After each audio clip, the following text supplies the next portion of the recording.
This episode was co-produced by Startup Days, the Swiss networking and business event for startups, investors, enablers, and corporates. Check out startupdays.ch to learn more about this year's edition taking place in Bern on May 30th. Again, that's startupdays.ch. ChatGPT moment that surprised many people, including myself, is what of a difference it makes if you get so many people active. So the most popular programming language is then not, Python or Java, but suddenly everyone in the natural language, so English, Swiss German, whatever, can basically do something with machines that before only programmers could do.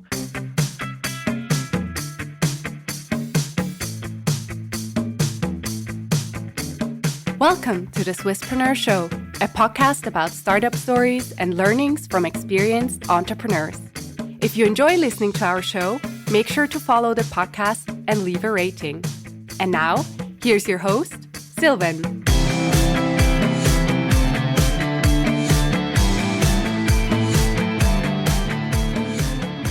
Alex, a very well welcome to the Swisspreneur Show, to your long overdue debut on our podcast. Thank you for being here today. Thanks, it's great to be here. You are a founder, an investor, and also a former university professor. You co-founded the CUDA, S2S Ventures, Talent Kick, and the ETH AI Center. So it sort of seems anywhere we turn in the Swiss ecosystem, we find traces of Alex. So I think you're the right guy to ask, how has the startup ecosystem here in Switzerland evolved in the past 2 decades, basically, that you have been active in? Yeah, so 2 decades sounds extremely long, but basically I'm super excited about the ecosystem here. Like when we started, I think we had in the whole year in Switzerland, all round steps combined, around 50 financing rounds per year, right? So now we're at completely different numbers and different sizes. So I think that's one great size. And what inspires me most is that more and more young people think about entrepreneurship and doing something where they can make an impact on society and the economy.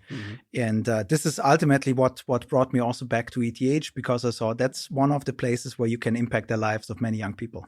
That's a fantastic motivation to have, I would say.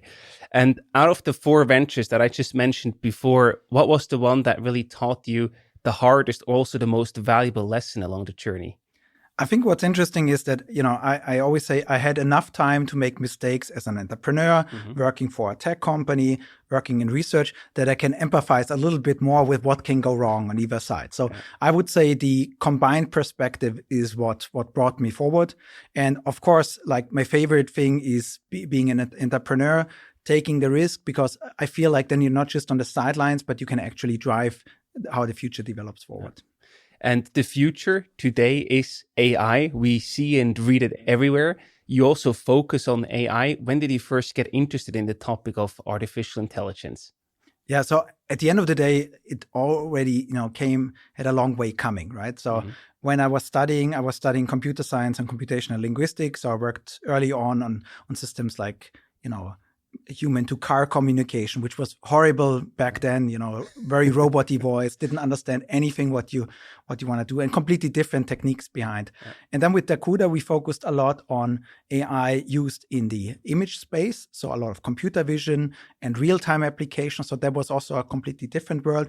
And there I learned a lot about, how hard it is to productize something, because between the first demos and the final product, maybe you didn't see much of a difference if you saw the early demos. The difference is just that in the final product, millions of consumers use it, right? And this hard way helped quite a lot.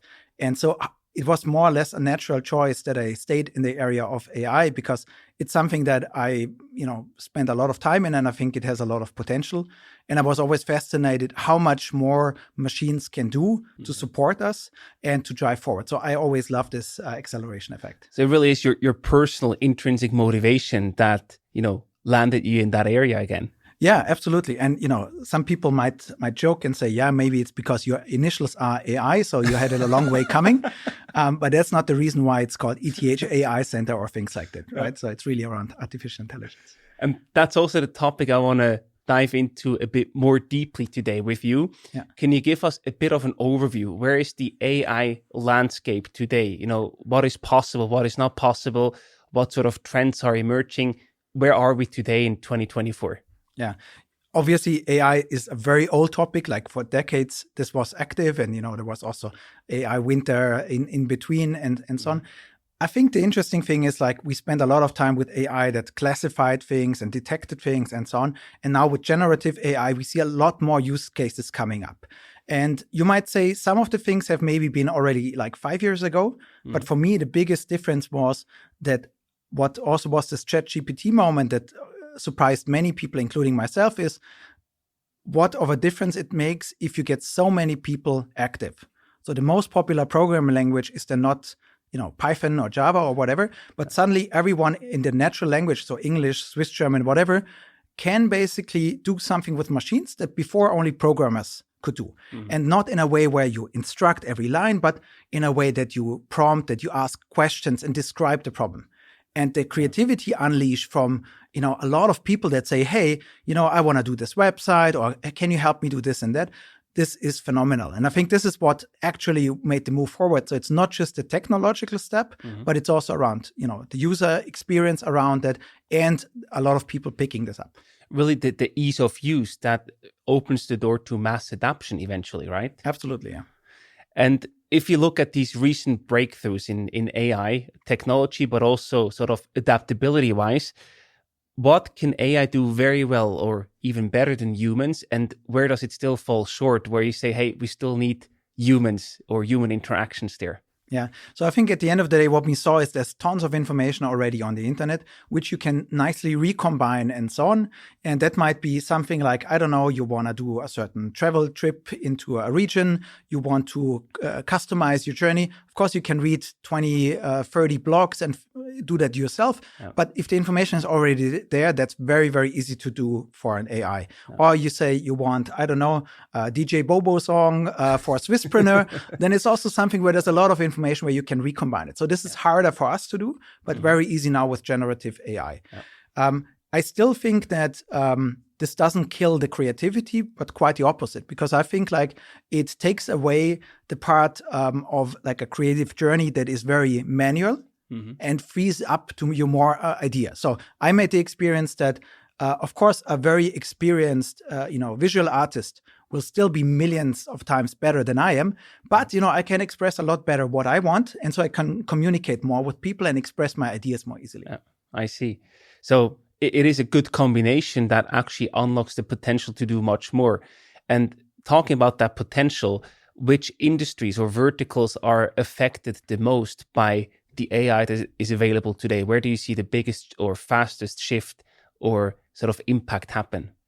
Yeah, I mean, one of the things that is obviously there is like the two big use cases are around the chat use case, like, retrieving, combining information. This is very strong. The other one is coding, where we already see today that the average programmer in some cases can get like 3 to 5 times faster. So we're not talking about a single digit improve, but a factor improve in there. And again, it's the same. The best programmers, there the increase is maybe smaller, but still, if you are able to lift the average by that amount, this has an incredible effect. And now I think like we talk maybe a little bit more of what's coming next, but keep in mind that the current models, they are basically trained on data that's in the internet. And this is what they are good for, but there are many things that are not tapped into yet. Like what, for example? What do you think of? So there were early examples, obviously, on finance and health, like Bloomberg did a Bloomberg GPT.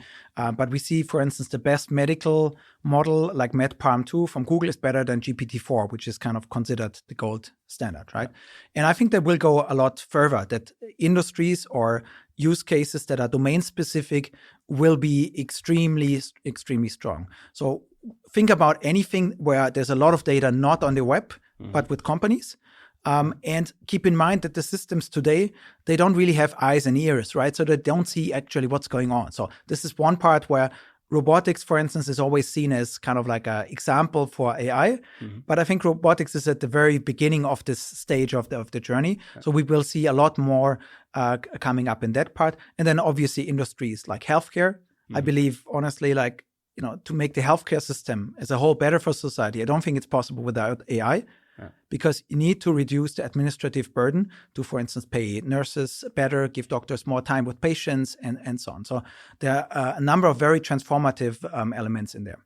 So overall, I also hear again this efficiency gain at massive scale, but at the same time also a huge business potential. Yeah. And if you look at this, you mentioned that to me when we prepared for this interview. It seems a bit like you are at the very pivotal moment here now in history, or where we see a big entrepreneurial chance.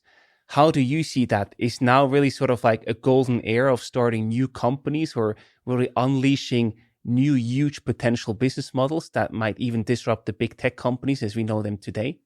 Yeah, I mean, and that's a funny situation that we're currently in. So what I perceive is completely different. That I think like 5 years ago, it was like you had an idea and it always was like, okay, but what if Google moves in this space? You have no chance to compete with 150,000 people, right?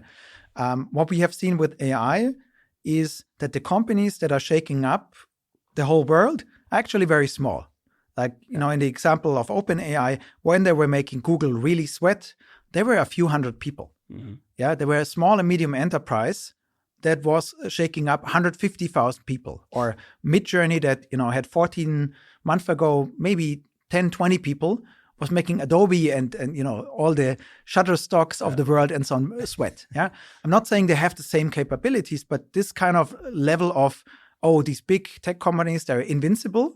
I think that period is over. No. And they have also become more heavy to adapt new innovation. And I think if you have a technology that potentially makes you 5 to 7 times faster, of course, then it's transforming processes and business models. So you, even as one of the big tech giants, you will get problems of making this transformation successfully.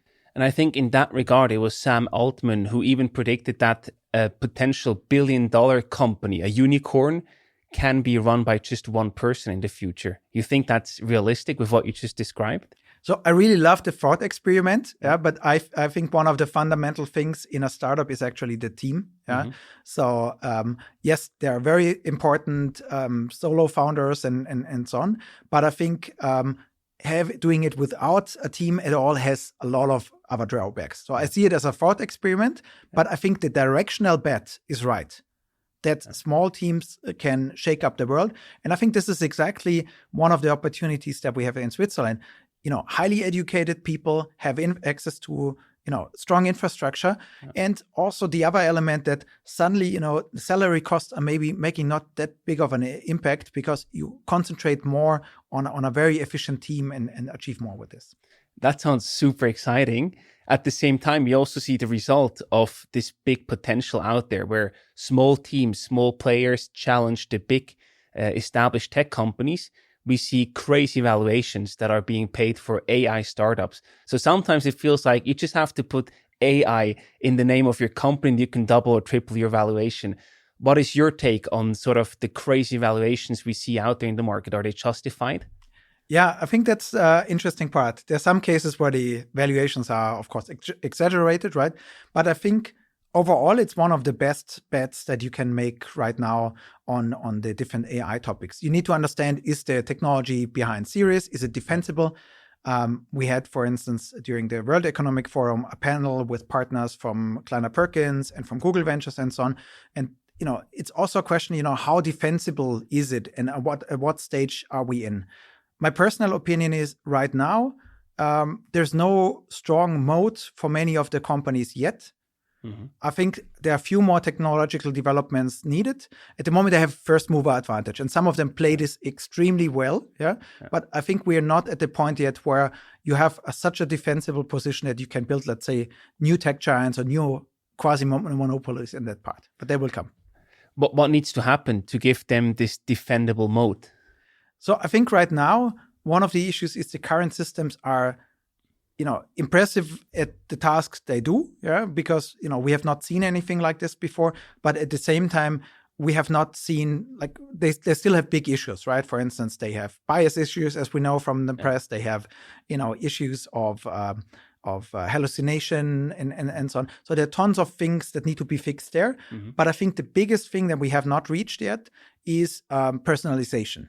Because my expectation as a customer would be, if I use a system today, mm-hmm. and if I use it tomorrow, it should feel like I should need less words to express myself and so on. So it should feel more and more natural, right? So personalization over the time of use, because that would be a clear switching barrier.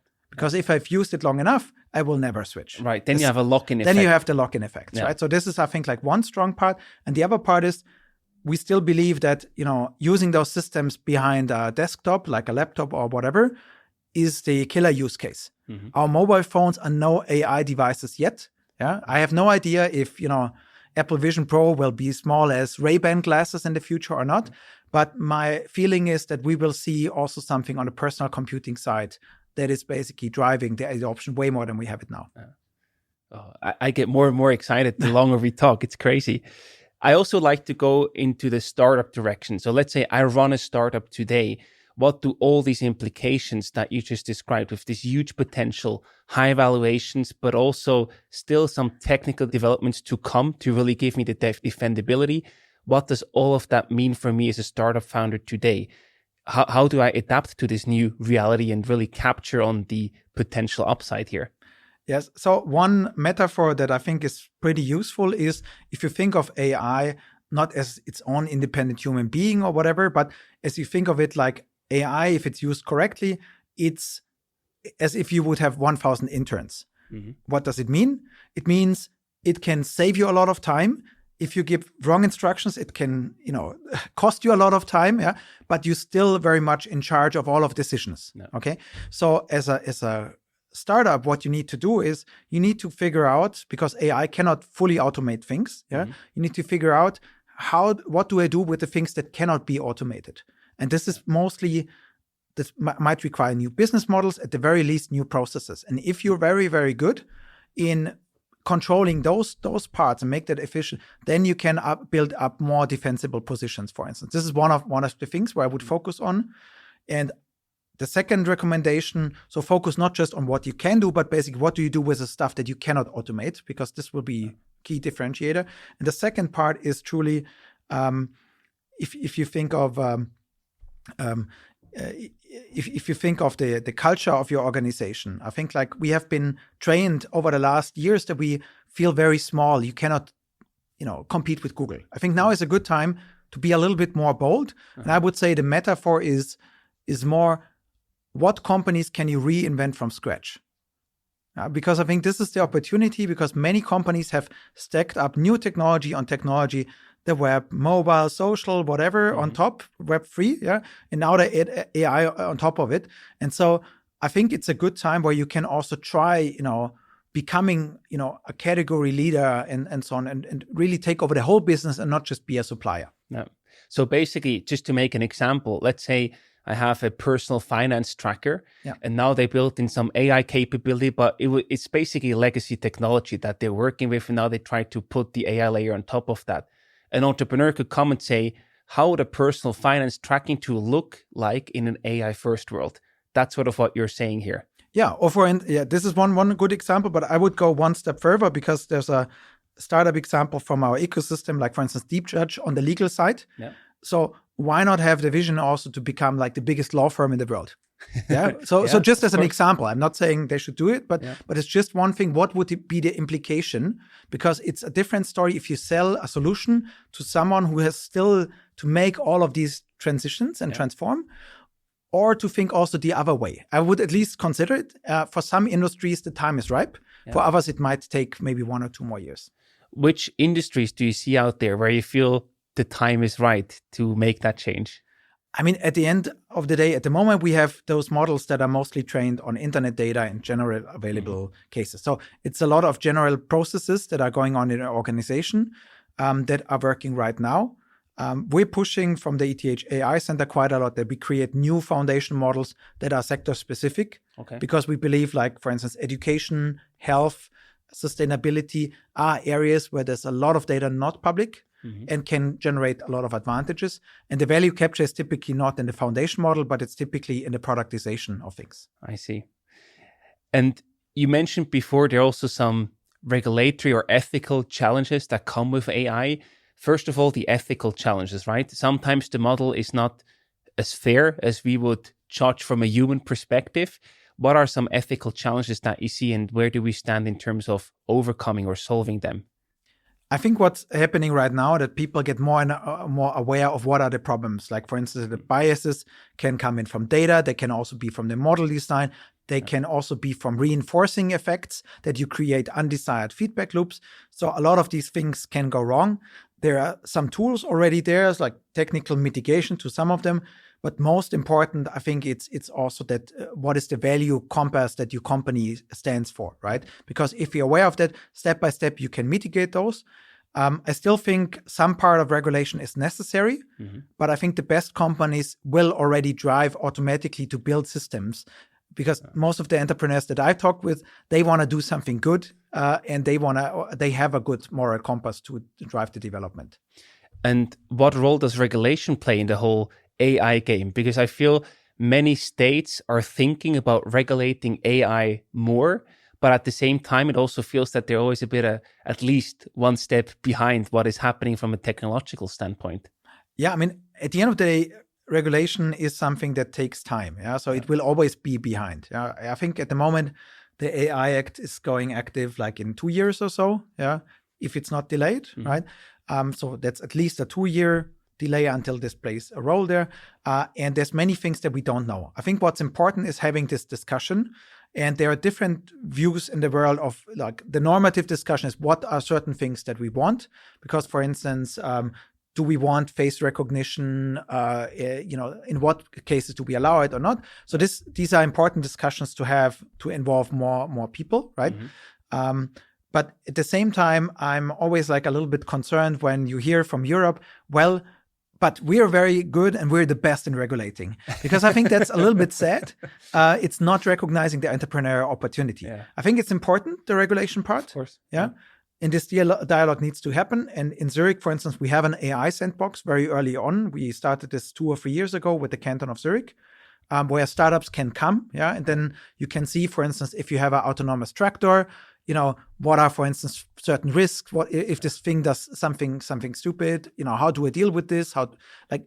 There's a lot of things where we actively address the uncertainty that's coming from regulation and how to build good systems. But I would never rely on this and say, yeah, well, regulation is our mode. I think that's not a good status. And I think that is a bit of a difference compared to the United States or Asia, for example, right?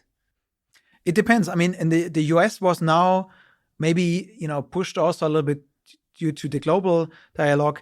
At the moment, they have some rules that are regulating actually way more strictly than the EU. For instance, they were the first that introduced limits for compute. They say, like, okay, if you're using that much compute, then you're a higher risk than other part. Yeah.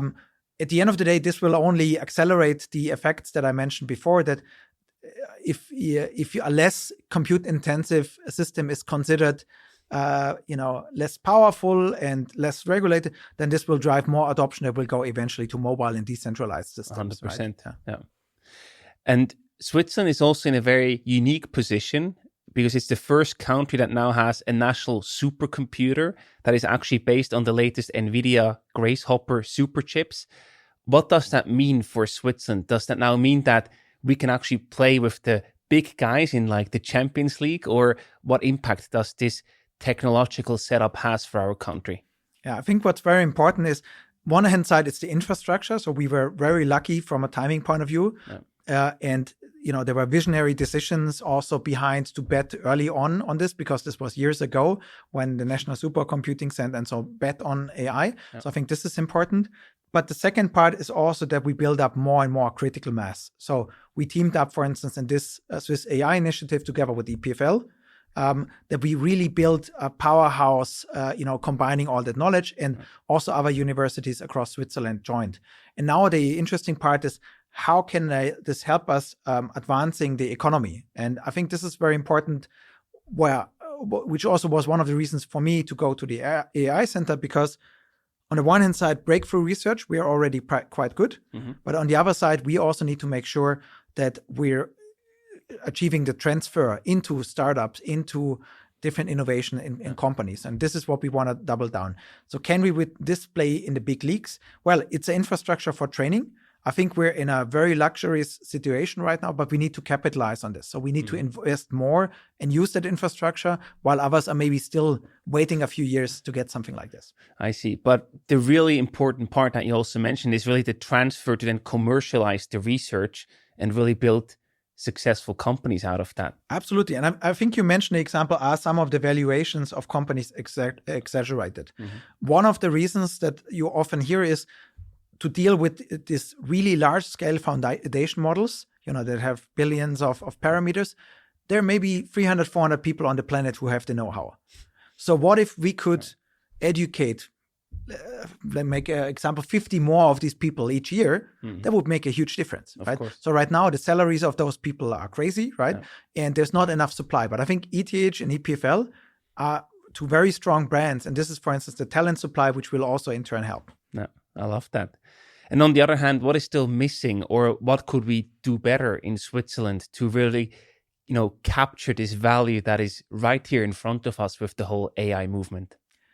So I think on the one hand side, it's a little bit of a mindset, that many people think still, are you really sure AI will come or not? Yeah, so it's a little bit of wait and see. Yeah. And I think if there's a technology that is really a big opportunity for Switzerland, then it's AI, because as mentioned, it's it's more independent from the salary costs, where you can achieve more. So if Switzerland plays it right, it will also lead to more vertical integration. Means we bring back parts of value chains that have been maybe before outsourced somewhere. Yeah. And if you know a little bit about more integration, wherever you can do it, you gain a lot more speed. So it's not just, the first order effect, but there are a number of other things coming in. And this is missing a little bit that, on the political side, but also on the economy side, I think more companies need to be a little bit more progressive on embracing this and rethinking on how to change faster to this technology. And I assume then very fast, you're sort of in a cultural thing, right? We are usually not the first adopters here in Switzerland. We say, I want to see how it works, or I want to see when my friends start using it, then maybe I jump and try it out. We are rarely the first movers that say, let's jump into that and let's try it because I get an advantage over my competition or something. Yeah, but on the other hand, I think like Switzerland has a strong history of pioneers.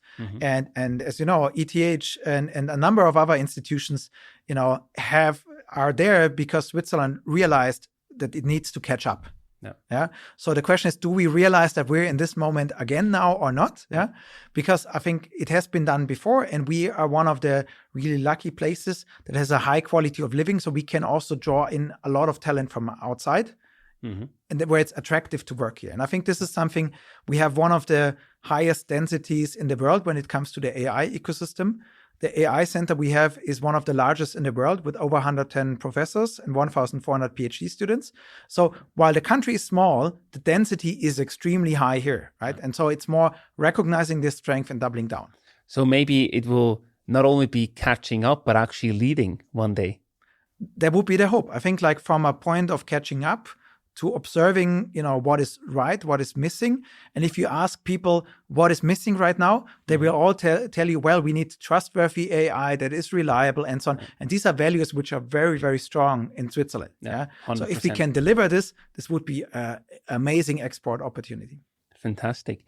Is that even a bit of a USP for Switzerland compared to other nations also doubling down on AI? I think so. So it's really one of the parts where I think we could lead the transformation in many parts. We have many headquarters from different companies here. There's a lot of efforts to make things more digital. I think this is now the missing piece to get a little bit more speed on it. Yeah. And if we look into the future, how could AI evolve over the next 5 to 10 years? Maybe that's even a way too long time horizon, but what is your perspective? What's your take? What will we see in 5 to 10 years? I think one of the parts that is very exciting is where AI really becomes like as a co-pilot or companion to you. So it not just knows what's going on in the world, but it also understands a little bit of more what you want and so on. And then it opens up a number of things. Like if I bring the example of education, people always think, well, now ChatGPT passes the bar exam. Yeah. So it's as smart as lawyers. No, it actually just tells you that the way that we learn those kind of things is maybe not the right one.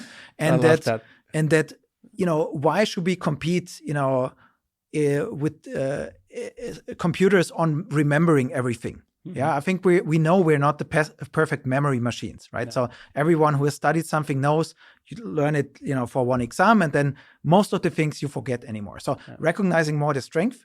and coming more towards continuous learning. So I would, for instance, love, to see in 10 years that we are able to pick up a language much faster, that we're able to learn something. Like if you're interested in learning about, quantum technology, why not pick this up later in your life? Yeah. So these are kind of things that I believe personalization will allow in the future, because we're hungry for knowledge. Yeah. But the older we get, the less time we have. That means we need more personalization. We need more, tuning to our personal situations.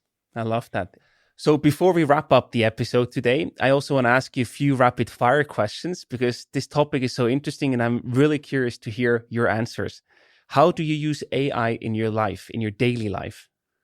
So I use, for instance, things like ChatGPT quite a lot for, creating new texts, because it's very easy from bullet points to just have something written. So never starting with a blank page again is amazing. Yeah. Or turning OKRs into job descriptions. There are tons of things which really get you bootstrapped very fast. I love that. If you had to choose researcher or entrepreneur? I think whatever my official title is, I'm always an entrepreneur at heart. And I like research quite a lot, but I believe in research with impact. So if you can combine those two things, it's perfect. Research-backed entrepreneur, so to speak. Yeah. If you had to choose between the two probably dominant players at the moment, Google Bard or OpenAI's ChatGPT? I would say OpenAI. I maybe not agree with everything they do, but to recognize they really accelerated their whole AI thing quite a lot. Absolutely. And what's the biggest misconception about AI from your perspective? I think the biggest misconception is that people think like we will be at the beach in 5 years. I think people find always new ways to be creative, spending more time with customers, spending more time that are basically making us human. If you had to choose founder or investor? Founder. Easy. What's your favorite AI application? Favorite AI application? Yeah, something like I mentioned at the moment. I made a few examples. One application that does not exist yet, which bugs me quite a lot, is I still can't believe how much time we waste with email. Oh, yes. It's one example. I have no solution for this now, but if we can get rid of this, this would be amazing. I would sign up for this too. Absolutely. The last question for you today, Alex. What advice would you give to your 20-year-old self? I think some things I was very lucky to be in, that I was not afraid to do new things, because in the worst case, if you fail, you learn something, right? If you have that mindset, then it works quite easily. And I would really recommend looking not so much in how does something improve your CV, but where do you have mentors that you can learn from? Yeah. Some of the mentors, they don't even would consider themselves mentors, but just look for people that are exciting to work with. Amazing. Alex, this is a beautiful way to end the episode today. Thank you so much for your time and for coming here today. I'm sure it was not your last rodeo on the Swisspreneur podcast. Thank you for your time. Thanks for having me.